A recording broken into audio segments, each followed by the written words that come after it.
আসসালামু আলাইকুম। আমাদের এখনকার লাইভের বিষয় হচ্ছে কেন ব্যবহার করবেন দেশীয় সাইন ওয়েভ আইপিএস। এটা হচ্ছে আমাদের ব্র্যান্ড, আমাদের তৈরি করা সাইন ওয়েভ একটা আইপিএস। এটা ডিএসপি বেসড, ডিএসপি আইসি দ্বারা এটা পরিচালিত হতেছে। এটা এখন চালু আছে। এই যে এসি আউটপুট ভোল্টেজ দেখাচ্ছে, লোড দেখাচ্ছে, ইনভার্টার অন দেখাচ্ছে, তার মানে এটা এখন আইপিএস মোডে আছে। আমরা দেখি আমাদের অসিলোস্কোপে এটার আউটপুট শেফটা দেখি। এটা পুরোপুরি সাইন ওয়েভই আছে। দুঃখিত, আমার অসিলোস্কোপের চার্জ শেষ হয়ে গেছে, চার্জে লাগাই একটু।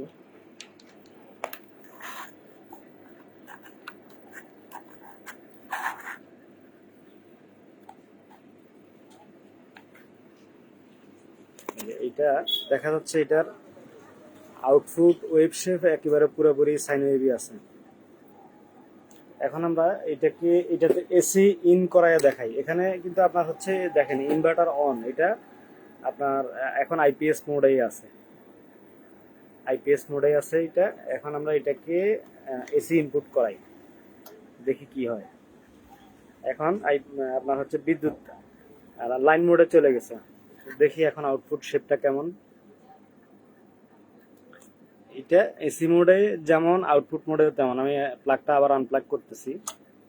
এই যে একেবারে মানে বিদ্যুৎ যেরকম আপনার ওয়েভ শেপ আছে, ঠিক ওই রকমই আছে। তো দেখি এখন আমাদের আউটপুট ভোল্টেজটা কেমন আছে। এই যে আমাদের এখানে মিটারে দেখা যাচ্ছে আউটপুট ভোল্টেজ 219 আছে। আমরা এখন এটাতে লোড দিতেছি।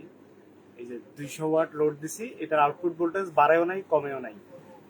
400 ওয়াট লোড দিছি, এটা আউটপুট ভোল্টেজ তুলনামূলক বাড়েও নাই কমেও নাই। আপনার 1% 2% সে ভেরি করতেছে। এটা তো হচ্ছে আমাদের ফিলামেন্ট বাল্ব লোড।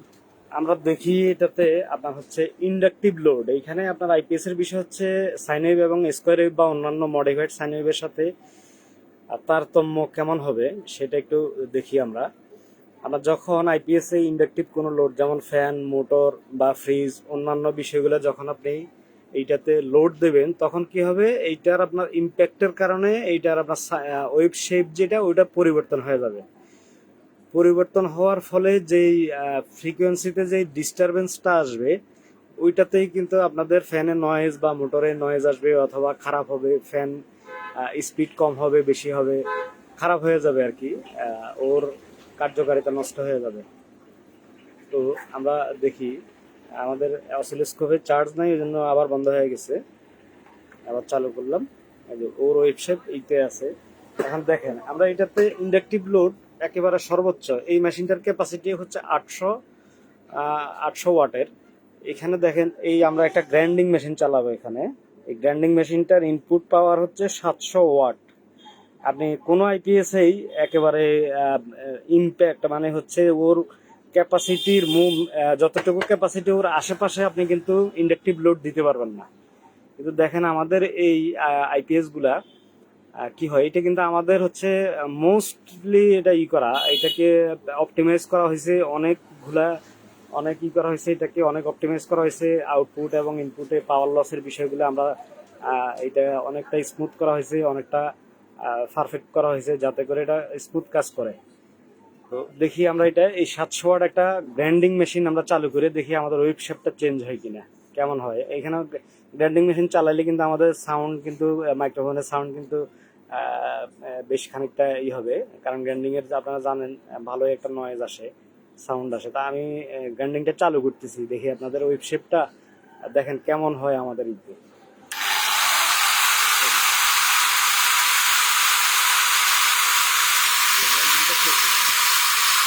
বন্ধ করে দিলাম, গ্রাইন্ডিং বন্ধ করে দিলাম।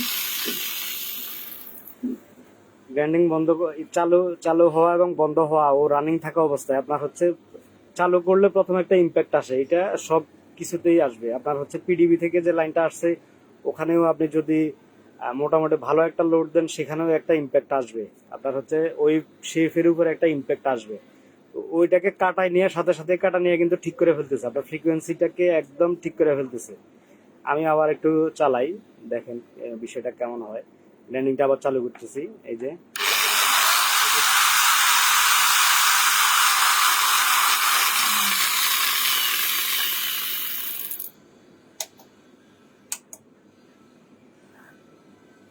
এই যে দেখতে পেলেন আপনার হচ্ছে ও ওয়েভ শেপটা কি করে, আপনার একটু খানিকটা ডিস্টারবেন্স হওয়ার পরেও আবার কিন্তু সাথে সাথে ঠিক করে ফেলতেছে।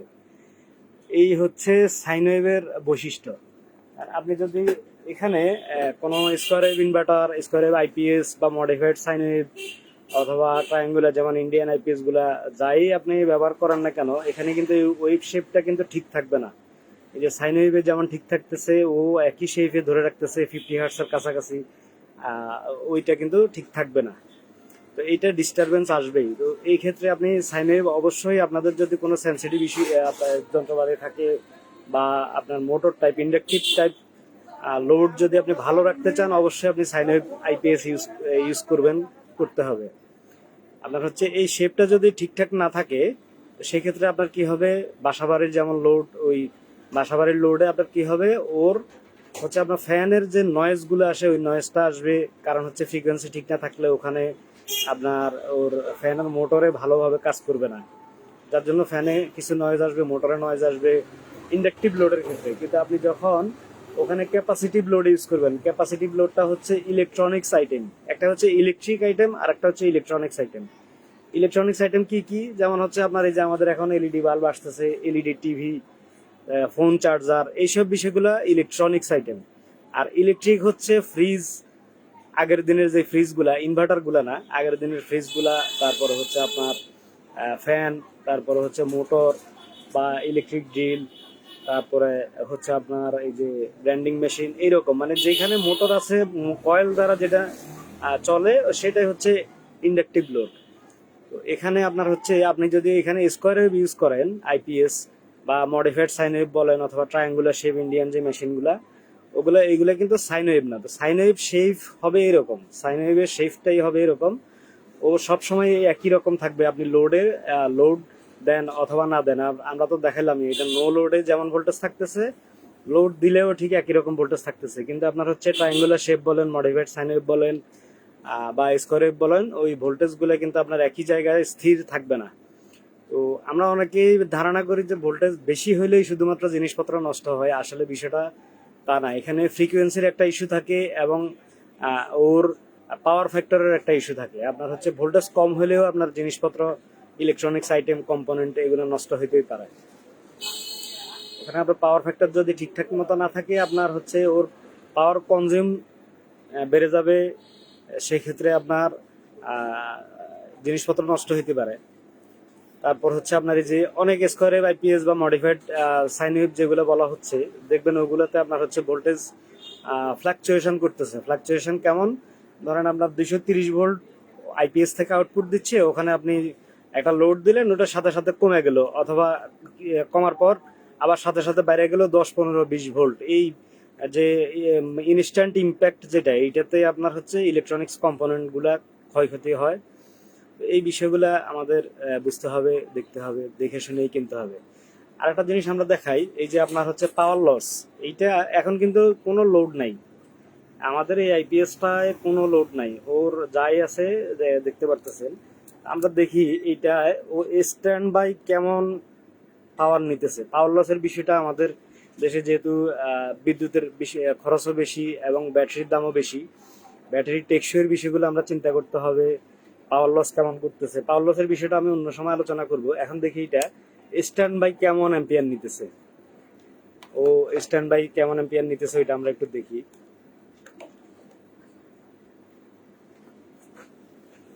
আমি পাওয়ারটা একটু পিছন থেকেই করা লাগবে।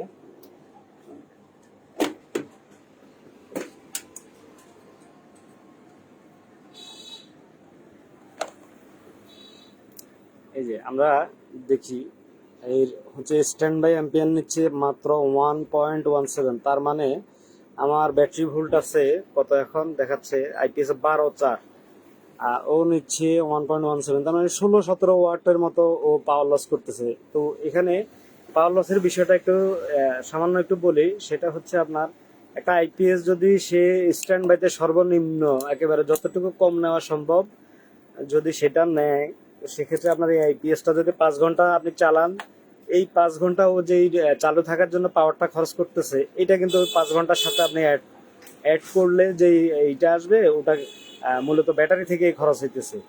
একটা আইপিএস যদি আপনার 30-40 ওয়াট খরচ করে, তাহলে 5 ঘন্টা চালাইলে ও 40 ওয়াট খরচ করলে প্রায় 250 ওয়াট লস করতেছে। 250 ওয়াটে আপনার এভারেজ 12 ভোল্ট সিস্টেমে প্রায় 25 অ্যাম্পিয়ার খরচ করতেছে, তাহলে ওইটা কিন্তু আপনার মেইন ব্যাকআপ থেকে কমতেছে। আমাদের এই ইনভার্টারটা আইপিএসটায় আমাদের পাওয়ার লস একেবারেই কম। এইটা হচ্ছে আপনার আমার দেখা মতে একদম বাংলাদেশের যতগুলো আইপিএস আছে সব থেকেই কম। আর আমাদের এরকম এই টেকনোলজি, একই টেকনোলজিতে আমাদের অনেক ভাই তৈরি করতেছেন। তো আপনারা এই বিষয়গুলো একটু দেখে শুনে যদি কিনেন, ইনশাল্লাহ ঠকবেন না এবং ভালো একটা সিস্টেম পাবেন। তো আজকের মতো এইটুকুই, আপাতত এখানে রাখলাম। ভালো থাকবেন সবাই, আসসালামু আলাইকুম।